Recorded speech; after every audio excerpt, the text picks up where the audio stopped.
Hello everyone, I am Cheryl Baker, and this month I get to celebrate with you Black History as we read together. I get to read one of my favorite authors, who happens to be my sister, Renee Watson.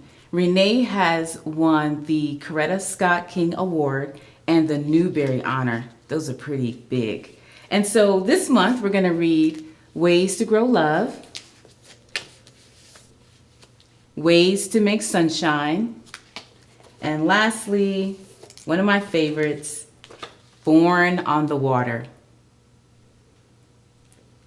Let's journey together this month as we read.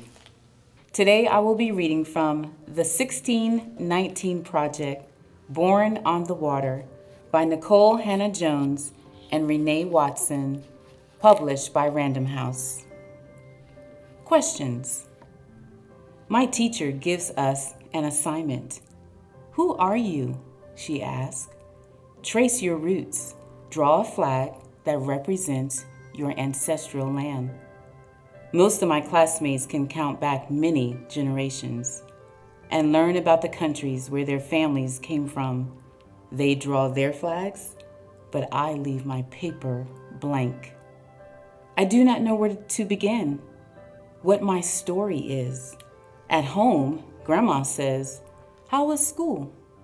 I tell her about the assignment, how I couldn't finish it, how I can only count back 3 generations here in this country, where my parents, my grandparents, and my great-grandparents were born.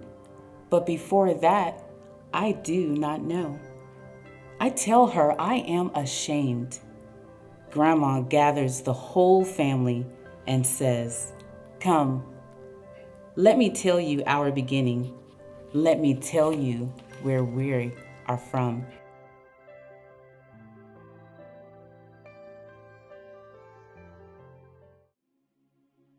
What Grandma tells me, they say our people were born on the water, but our people had a home, a place, a land before they were sold. 400 years ago, in 1619, our ancestors were taken and brought here on a ship called the White Lion a whole year before the Mayflower arrived. But before that dreadful voyage, there was a time when they did not pray for freedom. There was a time when they did not sing about overcoming. Their story does not begin with whips and chains. They had a home, a place, a land, a beginning. Their story is our story. Before they were enslaved, they were free.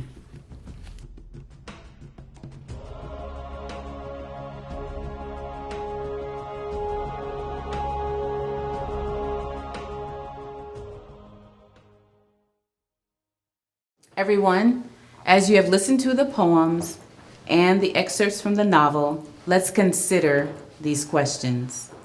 How does this poem make you feel? What are you beginning to think now that you were not thinking before? If you could turn your thoughts or feelings into actions right now, what would you do?